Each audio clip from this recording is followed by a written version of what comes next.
La Commission électorale nationale indépendante dit avoir affaire à une sérieuse augmentation des cas d'enrôlement dans la circonscription électorale de la ville de Goma, au détriment des entités qui se sont vidées de leurs habitants suite à la guerre du M23. Vous suivrez dans ce journal le constat de la questeur adjointe. Les rebelles du M23 ont une fois de plus violé les cessez-le-feu déclarés ce midi. Les FARDC, dans un communiqué peu avant 17h, a annoncé que des bases de la MONUSCO, de l'EAC et des habitations civiles à Saké ont été bombardées avec des tirs de mortier. À Kinshasa, la circulation a été sérieusement perturbée ce mardi dans le centre-ville sur le boulevard du 30 juin. La cause, l'inauguration par le président de la République lui-même du bâtiment qui va abriter les locaux de la CNRF, la cellule nationale de renseignement financier. Mesdames et messieurs, bonsoir. Sans surprise, les rebelles du M23, soutenus par le Rwanda, n'ont pas respecté les cessez-le-feu ou encore moins le retrait tel qu'évoqué à Luanda il y a quelques jours. Dans un communiqué officiel, les FARDC ont annoncé que ces terroristes ont tiré sur des campements de la MONUSCO, de troupes de l'EAC et des habitations civiles. Ils ont également attaqué quelques positions des FARDC telles qu'à Karouba où les combats ont automatiquement repris de plus belle. L'armée s'en remet également à toutes les organisations d'observation sous-régionale pour constater ces crimes humanitaires commis par le M23, soutenu par le Rwanda. Quelque temps plus tôt, notre rédaction, par la plume de Jean-David Kilolo, s'interrogeait sur l'efficacité de la diplomatie dans la sous-région. Les progrès limités réalisés jusqu'à présent par la diplomatie régionale ne sont peut-être pas surprenants, étant donné le manque total de confiance entre Kinshasa et Kigali, mais la perspective d'un accord serait aussi envisageable. Mais les puissances régionales doivent donner suite au sommet de Luanda en faisant pression sur Kigali afin d'éviter de nouvelles violences au Nord Kivu qui entraîneraient une aggravation de la catastrophe humanitaire dans toute la région. Le Kenya, qui a retenu l'attention en se déployant au Nord Kivu, est bien placé pour mener les efforts diplomatiques, et aussi l'Angola, qui devra miser de sa puissance militaire dans la région pour exercer une forte pression sur les rebelles du M23. Le Kenya, pour laver son image, devrait continuer à peser de tout son poids sur le processus initié pour tenter les belligérants à des mesures réciproques de désescalade dans l'espoir de parvenir à un cessez-le-feu total et de pousser l'M23 à commencer à se retirer des territoires récemment conquis.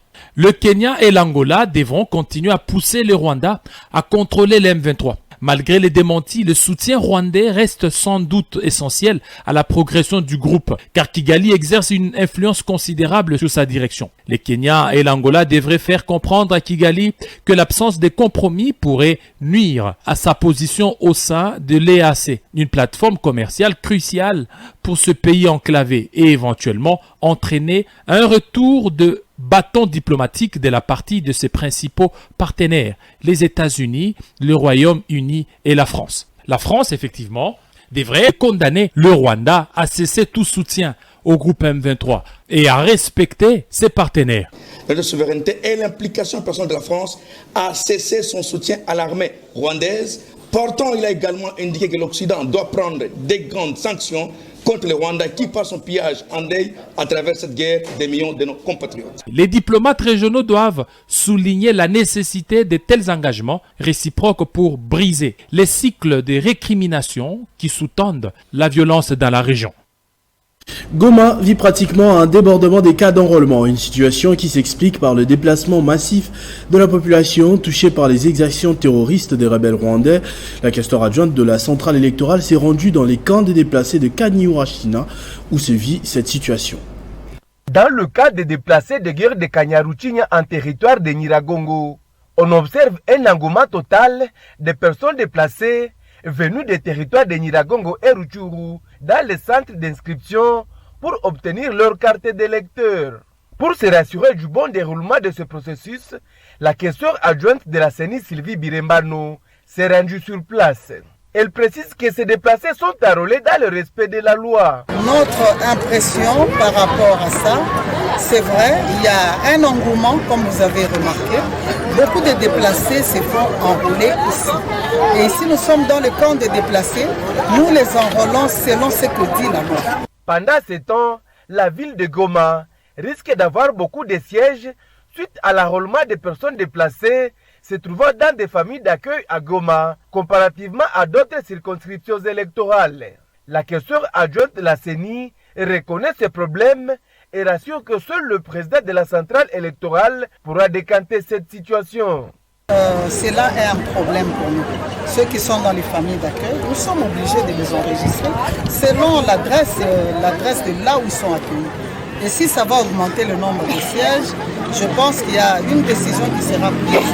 Le président Kadima, lui-même qui est répondant de la CENI, pourra parler de cela et trouver une solution. Rappelons que dans le Nord Kivu, l'enrôlement avait commencé le 16 février dernier et devrait en principe prendre fin le 17 mars en cours.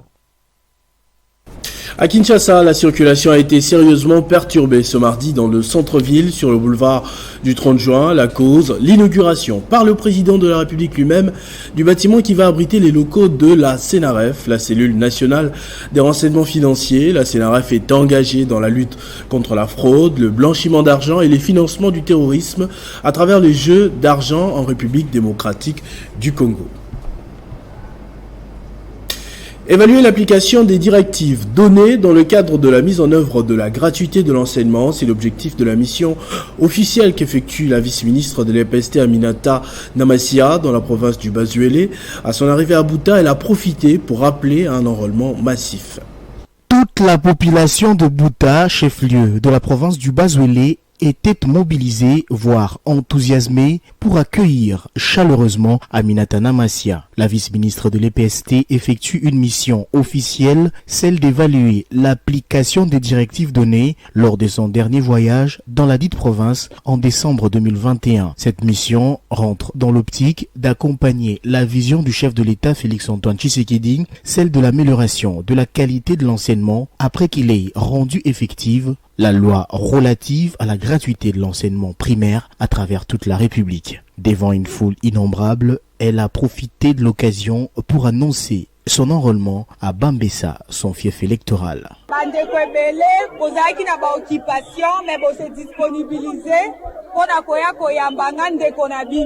Malgré vos multiples occupations, vous avez bien voulu venir à ma rencontre et me réserver un accueil chaleureux. Pour cela, je voudrais vous remercier infiniment. Si je suis ici, c'est aussi pour m'acquitter de mon devoir civique, puisque vous savez que les élections c'est déjà pour le mois de décembre prochain. Voilà pourquoi je voudrais vous exhorter, vous qui êtes en âge de vous enrôler, à vous acquitter de ces devoirs civiques pour qu'ensemble, on puisse choisir les dirigeants de demain. La vice-ministre de l'enseignement primaire, secondaire et technique va s'entretenir avec la division provinciale de l'EPST le jour qui suit avant de poursuivre sa mission dans différents villages de la province. Dans le Bazuélé, toujours Patrick Akatio Lebo, bâtonnier fédéral dans ce coin du pays, a parcouru plusieurs localités sensibilisant la population, particulièrement les jeunes, à prendre activement part à l'enrôlement pour permettre à la province d'être valablement représentée. Et à Lubumbashi, le secrétaire exécutif du ML Okatanga a accompli son devoir civique. Jean-François Dulay-Tiamala s'est enrôlé. Ce cadre du parti de Jean-Pierre Bemba s'est fait accompagner de ses militants et sympathisants du mouvement de la libération.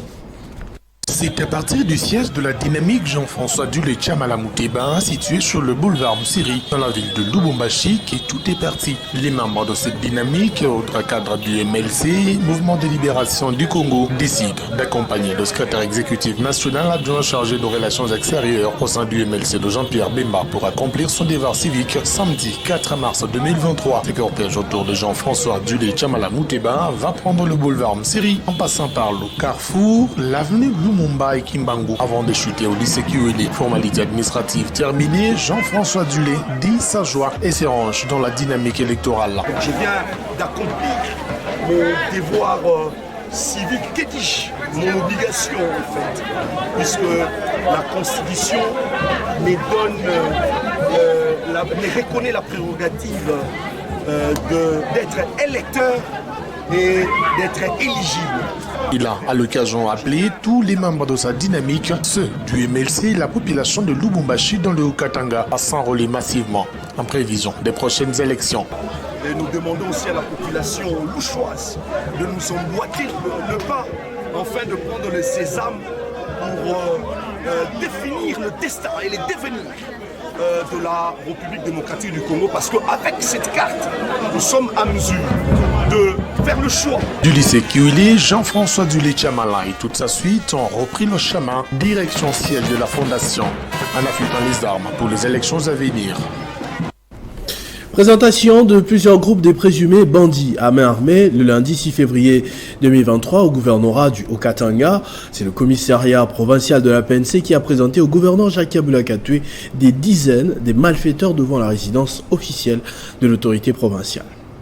Ils sont 26 au total, ce présumé bandit à main armée, repartis en 5 groupes différents. Un premier, il s'agit d'un groupe de bandits des grands chemins et de repris de justice, composé de 5 hommes et d'une femme policière de son état. Ils étaient en possession de 2 armes AK-47, 3 chargeurs, 92 munitions et une Jeep Jaguar de couleur noire. Un autre groupe est composé de 4 malfaiteurs qui ont avoué leurs crimes et volent notamment chez les expatriés. La police a découvert sur eux une arme AK-47, 5 chargeurs, 59 munitions et 2 véhicules. Une voiture à Rome de couleur grise et une BMW de couleur bleue. Les autres sont des voleurs, casseurs de vitres et pickpockets. Satisfait de ces énièmes coups de filet de la police, le gouverneur Jacques Kabula-Katoué a dit son encouragement avant d'inviter ses administrés à continuer à collaborer avec les forces de sécurité. Je félicite tous les services de sécurité parce que il y a quelques jours, nous avons été traumatisés par la cruauté de ces jeunes gens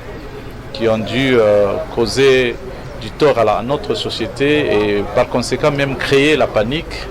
On a commencé à constater des morts en cascade, des gens mis dans des sacs, tout ça. Mais d'emblée, nous pensons que la population doit être aussi très vigilante. D'ailleurs, pour arriver à mettre la main sur ces gens, nous avons bénéficié de la collaboration de la population. Tous ces présumés malfaiteurs ont été mis à la disposition de la justice pour que chacun réponde de ses actes. Au total, 17 000 emplois de l'entreprise TFM sont en danger. Pour alerter et dénoncer ce qu'ils appellent une injustice, le syndicat de la dite entreprise s'est présenté devant la presse ce mardi 7 mars à Kolwezi dans le Lualaba pour tenter de plaider la reprise immédiate des exploitations et la réouverture des comptes de l'entreprise qui sont gelés. Tout juste après cette étape, le corps syndical s'est rendu à pied jusqu'au gouvernorat de province où un mémo a été lu devant les représentants de l'autorité provinciale. La suspension des exportations due à l'impasse des négociations entre TFM et son partenaire GECAMIN suscite l'inquiétude de tous les employés quant à leur perspective de carrière. Si la situation persiste, de nombreux employés craignent de perdre leur emploi, ce qui placerait de nombreuses familles dépendantes de ces revenus dans une situation de grande précarité. Cette situation a également un impact sur les communes et collectivités locales. La commune de Fungurume a connu une baisse de 90% dans ses projets de développement. TFM est un atout précieux pour notre pays et les moyens de subsistance des dizaines de milliers de personnes. Elle ne peut être prise en otage par des intérêts inavoués. Nous espérons que le gouvernement provincial du Lualaba, le gouvernement national et la présidente de la République entendront la voix des employés et parviendront à libérer les exportations de TFM rapidement. En cette année électorale, et tenant compte de la vision de notre chef de l'État, le peuple d'abord, qui souhaite que ce même peuple soit au centre de toute action, nous recommandons la levée rapide de la mesure de suspension de l'exportation des produits finis de TFM, l'ouverture sans délai des comptes bancaires de TFM gelés depuis plusieurs mois. Nous croyons en votre sens de responsabilité et de patriotisme et espérons de ce fait la résolution de nos requêtes en ayant 72 heures. Que pensent les Congolais, ou mieux, le souverain primaire des 100 premiers jours de ces mandataires publics? C'est la question principale posée dans le cadre d'un sondage qui évalue l'action des nouveaux mandataires publics réalisé à Kinshasa et à travers les provinces du pays. Du 27 au 28 février 2023, à en croire ce sondage, Kachal Katin Miguel de la RSP occupe la tête du classement du top 6 avec 74%. Kachal Katem Miguel, promu à la tête de l'autorité des régulations de la sous-traitance dans les secteurs privés à respect, arrive premier avec 74%. Aujourd'hui, Kachal Katem préside aux destinées de l'autorité de régulation de la sous-traitance dans les secteurs privés en RDC, étant donné que le chef de l'État a fait confiance à un connaisseur du monde des affaires en la personne de Kachal Miguel. Sa nomination est très appréciée par les personnes interrogées qui se rappellent de son ascension fulgurante dans le business, lui qui a été déjà chef d'entreprise en Zambie et en Afrique du Sud. Son avènement est un signe d'espoir pour la création d'une véritable classe moyenne, la valorisation et la sécurisation de l'emploi, ainsi que la promotion de l'entrepreneuriat congolais, condition sine qua non pour la fabrication de millionnaires congolais comme le souhaite le président de la République, Félix Tshisekedi Tshilombo, ont-elles tenté d'expliquer. Très apprécié, le patron de l'ARSP a obtenu 74% d'opinions favorables. Concernant le contrôle des activités de sous-traitance, Miguel Katem a personnellement discuté avec la ministre d'État en charge de la justice sur la remise à niveau de tous les officiers de police judiciaire de l'ARSP pour une mission importante qu'il va personnellement conduire afin de faire appliquer la loi en la matière. Des consultations avec plusieurs autres membres du gouvernement ont été déjà faites et vont devoir se poursuivre dans le souci d'appuyer véritablement la vision du président de la République en ce qui concerne la création de la vraie classe moyenne congolaise. Dans ce top 6 figurent aussi Sylvie Elengue, Charles Moudiaï, Victor Ntumba, Junior Mata et Georges Ndanga. En se rend au Sud Kivu, l'ODECOC continue de grossir ses rangs. L'association de Papi Kinzo, qui s'est rapprochée de la FDC, va bientôt formaliser son appartenance. La semaine dernière, une grande sensibilisation a été faite lors d'une rencontre populaire avec le président du Sénat, Modeste Bahati Lukwebo.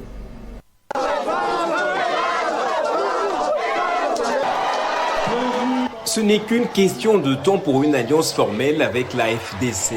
Le président de cette organisation, Papi Kinzo, a pu réunir dans la salle polyvalente de la paroisse Mater Dei dans la commune de Bukavu une centaine de femmes membres de son organisation. C'était pour Papi Kinzo une occasion formelle d'expliquer à l'autorité morale de la FDCA les objectifs de cette association, à savoir l'octroi de microcrédits aux femmes œuvrant dans le petit commerce, la scolarisation des enfants démunis, l'appui aux initiatives des jeunes, l'entrepreneuriat et l'assainissement.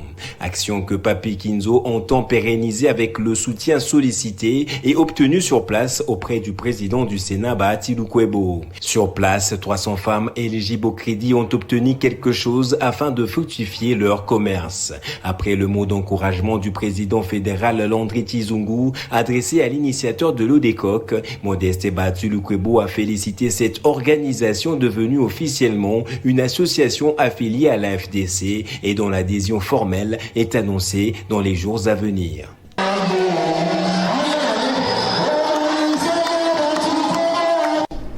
Le gouverneur de la province du Haut-Uélé, Christophe Bassian-Elanga, a tenu un important meeting populaire dimanche dernier à Isiro. Au cours de cette activité politique, il a invité la population à soutenir le chef de l'État, Félix Tshisekedi, en commençant par un enrôlement massif. Du haut de ces 2 mètres, c'est en sa qualité d'autorité morale de sa formation politique, Congo Espoir, que le gouverneur du Haut-Uélé, Christophe Bassian-Elanga, fait son entrée dans ce siège provincial du parti, déjà pris d'assaut par ces milliers de femmes venues des 4 coins de la ville d'Isiro. Souriant, casquette visée sur la tête, traversée par l'écharpe de son parti, sous un soleil accablant, tous les indicateurs sont réunis pour conclure à l'image d'un homme confiant et déterminé.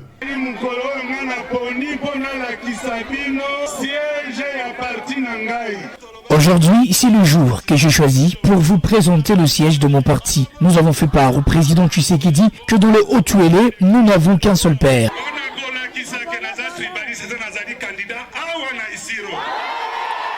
Dans ces speeches ponctués d'applaudissements, Bassian-Elanga, qui soutient le chef de l'État Félix Antoine Tshisekedi, évoque pour la première fois l'hypothèse d'une candidature de son frère aîné Corneille Nangaa.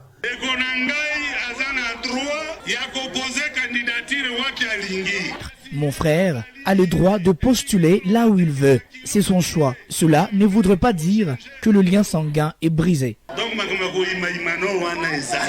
Une adresse claire qui coupe court à la campagne d'intoxication orchestrée par ses détracteurs obstinés à accéder au pouvoir politique par tous les moyens.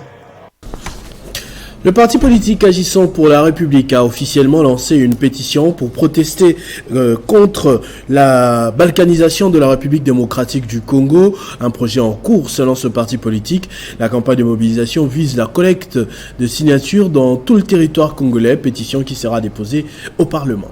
C'était autour d'une conférence de presse organisée au siège de cette formation politique, cher Akilo Ndomboyo, qui est le coordonnateur de la cellule de communication et porte-parole du parti AREP, Henri Mutombo Mikeni, a annoncé officiellement le début de ce mardi d'une pétition sur toute l'étendue de la République contre la balkanisation de la RDC.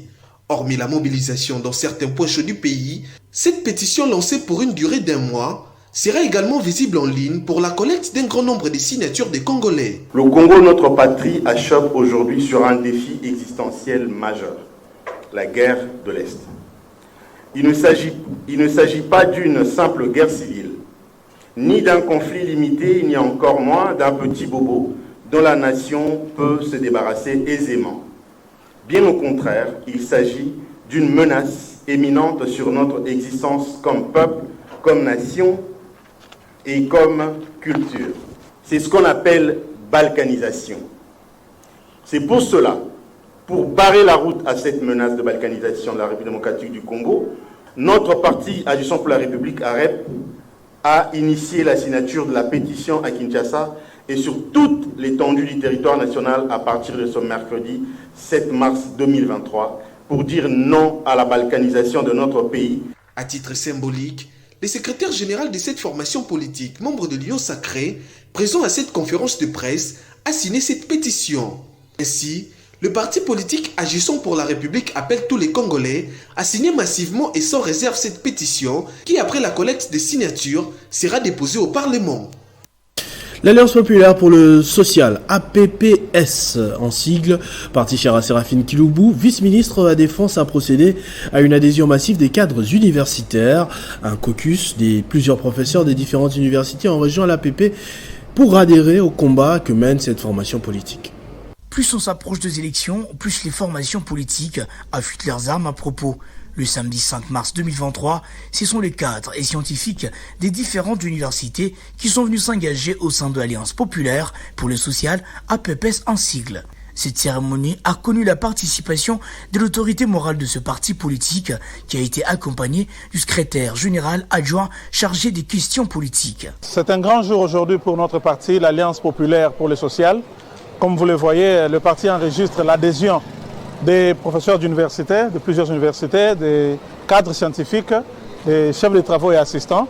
Il était question qu'ils puissent rencontrer l'autorité morale du parti, Madame Séraphine Kiloubou, pour qu'ils puissent avoir un dialogue. Et à la fin de ce dialogue, ils sont très contents.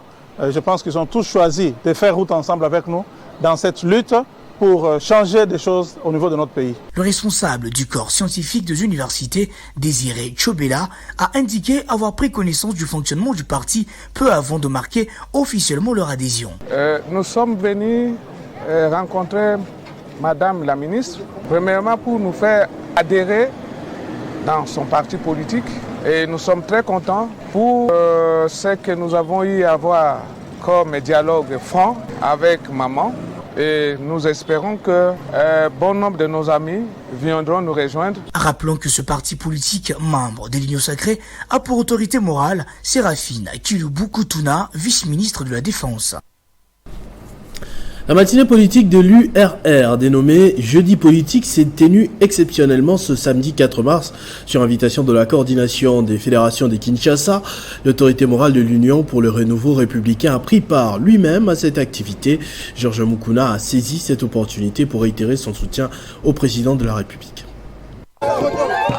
La fédération de Kinshasa passe à la vitesse supérieure où, après une forte mobilisation des militants et sympathisants à travers la matinée politique, dénommée Jeudi politique, c'est le tour des hauts cadres de ces partis de se mettre d'accord quant à cette initiative. C'est le cas de l'autorité morale de l'Union pour les renouveaux républicains, Georges Mukuna, qui a personnellement fait les déplacements du siège du parti pour participer à cette matinée. Je suis le premier, également avec tous mes collaborateurs, à être heureux. Vous l'avez suivi, n'est-ce pas, par rapport à tous ces éloges, des félicitations qui ont été édictées. Et donc nous continuons dans ce sens à pérenniser ce travail pour qu'en 2023, aux échéances, nous puissions gagner haut la main à côté du président de la République. Motif de satisfaction pour les coordonnateurs de fédération URR Kinshasa, Tony Chimbombo, qui a salué les éloges de son autorité morale et promet de garder les caps jusqu'aux élections qui pointent à l'horizon. Cette année électorale, nous serons réellement présents autour du président Tshisekedi lors de ce mandat. On sera présent pour ensemble donner une chance à ce pays dans un système de liberté et d'humanisme. Jeudi politique est une thématique initiée par la coordination des fédérations Kinshasa dans le but d'inculquer aux cadres et militants de l'URR des valeurs morales et politiques afin d'avoir des leaders capables de diriger. Et pour terminer, l'autorité morale du parti politique Alliance des nationalistes pour un Congo émergent, Norbert Basengezi, séjourne dans la partie est du pays. Il s'agit d'un premier déplacement de ce genre depuis la création de son parti politique. Il dit vouloir compatir avec cette population meurtrie par l'agression. À l'aéroport international de Goma, l'accueil de Norbert Basengezi Katintima, autorité morale de l'ANCE, parti politique, membre de l'Union sacrée de la nation, qui prône la vision du chef de l'État, Félix-Antoine Tshisekedi, a battu de nouveau les records de l'affluence à son arrivée à Goma, chef-lieu du Nord Kivu. Des milliers de militants, cadres et sympathisants de cette formation politique ont rehaussé de leur présence pour serrer la main de leur autorité morale. Le vice-président honoraire de la CENI, celui qu'on appelle affectueusement ici le Mouchamouka national, Norbert Basengezi Katintima, fondu dans une impressionnante foule qui était porteur de messages de compassion à cette population victime des affres de la guerre, a précisé que son séjour dans le Nord Kivu était une occasion de sensibiliser la population à s'enrôler massivement pour donner la chance à l'ANCE de rafler plusieurs sièges lors des élections, ainsi contribuer au développement et à l'émergence de la RDC. Nous venons demander aux gens de se faire enrôler parce que le Nord Kivu, c'est le deuxième poumon électoral de ce pays. Nous venons compatir avec toute la population du Nord Kivu qui présentement se trouve dans le camp de déplacés. Ce n'est pas ça le problème. Le Nord Kivu et le Sud Kivu nous sommes. Ce journal est terminé. Je vous en rappelle tout de suite les principaux titres. La Commission électorale nationale indépendante dit avoir affaire à une sérieuse augmentation des cas d'enrôlement dans la circonscription électorale de la ville de Goma au détriment des entités qui se sont vidées de leurs habitants. Vous avez suivi dans ce journal le constat effectué par la questeur adjointe de la centrale électorale. Les rebelles du M23 ont une fois de plus violé les cessez-le-feu déclarés ce midi. Les FARDC, dans un communiqué peu avant 17h, ont annoncé que des bases de la MONUSCO, de l'EAC et des habitations civiles à Saké ont été bombardées avec des tirs de mortier. À Kinshasa, la circulation a été sérieusement perturbée ce mardi dans le centre-ville sur le boulevard du 30 juin pour cause l'inauguration par le président de la République lui-même du bâtiment qui va abriter les locaux de la CNRF, la cellule nationale des renseignements financiers. À tous et à toutes, merci pour votre attention soutenue. Retrouvez demain un programme 100% féminin. Vous verrez lors de toutes les éditions, de tous les programmes de Télé 50, ces femmes qui travaillent avec nous et qui sont capables d'effectuer un travail magnifique au quotidien. Entre-temps, vivez heureux, vivez 100 ans, mesdames et messieurs.